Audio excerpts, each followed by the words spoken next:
Hey Lennies, welcome back to the channel. As you can see, I'm feeling a lot better from the last few videos I've made. We're making progress. I'm really doing a lot of internal work to sort of come to terms with the reality of what things are. In today's video, I'm gonna be showing you how I bathe Lennon, and I wanted to pop on here first to make the disclaimer that rabbits should not be bathed unless absolutely necessary. Now, what do I deem necessary? Well, if your bunny falls into one of these three categories, you most likely are gonna have to bathe them. They are either special needs / disabled, they are very sick, or they are very old. And all of these kind of intertwine with one another anyway. These bunnies are probably too weak or in too much pain to clean themselves, and they need your help. As you know, a healthy bunny will groom themselves meticulously. They will clean every inch of their body multiple times a day. And when they are unable to do that, they are basically at risk of infection, especially in the genital area, because a lot of bacteria can accumulate in the genital area. Now, bear in mind that when I say bathe, there is a right way and a wrong way to do it. You never want to submerge your rabbit in water. The reason being is they are at risk of developing hypothermia. Bunnies have a lot of difficulty regulating their own temperatures. Rabbit fur is very dense and very thin, so it takes a really long time to dry, longer than a dog or a cat. And so it's really best to do more of a spot cleaning, which is what I'm going to show you in this video. Now, Lennon, who is a senior bunny / special needs bunny at this point, she is about to be 10, and she has arthritis in her spine. And unfortunately, as a result, she cannot crouch over to clean her genitalia anymore. Therefore, she gets really gunky. She has a lot of that cecotrope residue on there, and she can develop mats. I have been given the okay by our vet to start bathing her. So I've been doing this now for about 2 months, and I only do it about once a week at this stage. Will it get to a point that I have to do it every day? Perhaps, but we're definitely not there yet. So first you're gonna need coconut oil, eyebrow scissors, and dish soap, preferably Dawn. So this is what we're working with here. So the first step here is to trim out all the mats. It's not gonna be painful. In fact, trying to brush them out would be painful. Lennon is being so good, so cooperative. I'm so sorry that I'm exposing you this way, Lennon. Hopefully she forgives me.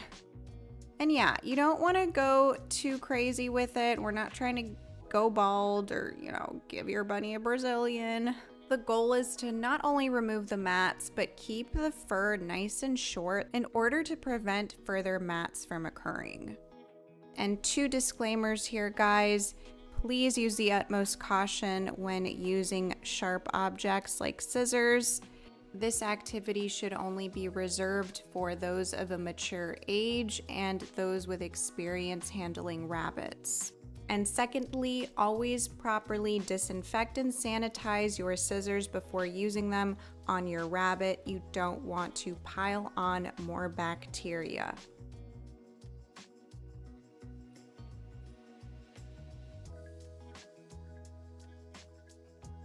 So here I'm going to be plucking out any excess fur that she's not been able to remove on her own through grooming.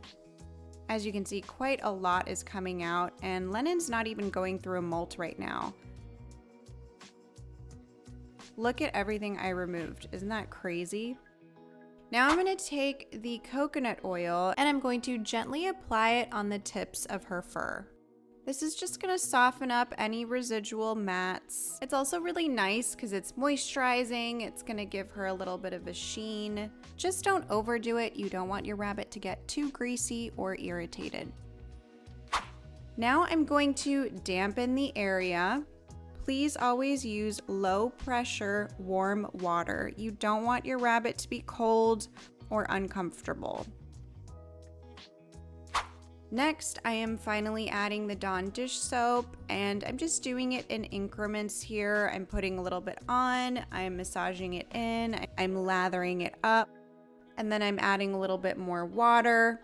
And I'm just doing a gentle scrub with my hands, just making sure I'm really getting in there. I'm also working my way into her paws because she does get a lot of staining on there. Basically, anywhere that you see staining or residue, that's what you want to target. And then you want to make sure you rinse out everything very thoroughly. You don't want to leave any soap in there. So I like to do a few passes of this, and I will gently squeeze out any remaining water. This is me just being a perfectionist and trimming out any stragglers. But yeah, as you can see, Lennon was very cooperative. There were a couple times that, she kind of flicked her feet, but as long as you've built a decent level of trust with your rabbit, they should let you give them this bath. And I will also dampen the towel and wipe down her bad eye. This is the one that has a cataract. She has a lot of lens calcification, so it gets really weepy, a little crusty. Notice how this whole process was really me just spot cleaning. I did not submerge her whole body in water. I did not wet her entire body. I'm just targeting the areas that she needs the most help with. And now you can finally dry your bunny off. You want to really get in there and make sure that your rabbit is as towel dry as possible because they are going to be slightly wet for the next 12 to 24 hours. Yes, it takes that long for their fur to completely dry. Now, if you want to speed up the process a smidge, a blow dryer can help, but you must use it on the lowest heat setting with the lowest pressure. And you have to position it at a distance. You cannot point it directly onto your rabbit because you risk burning them. So just be extra careful if you're going to take this step. Make sure your bunny has a warm place to be after this, whether it's a bed or laying in a towel or a blankie. Maybe you want to turn the heat on just so that they can warm up a little bit.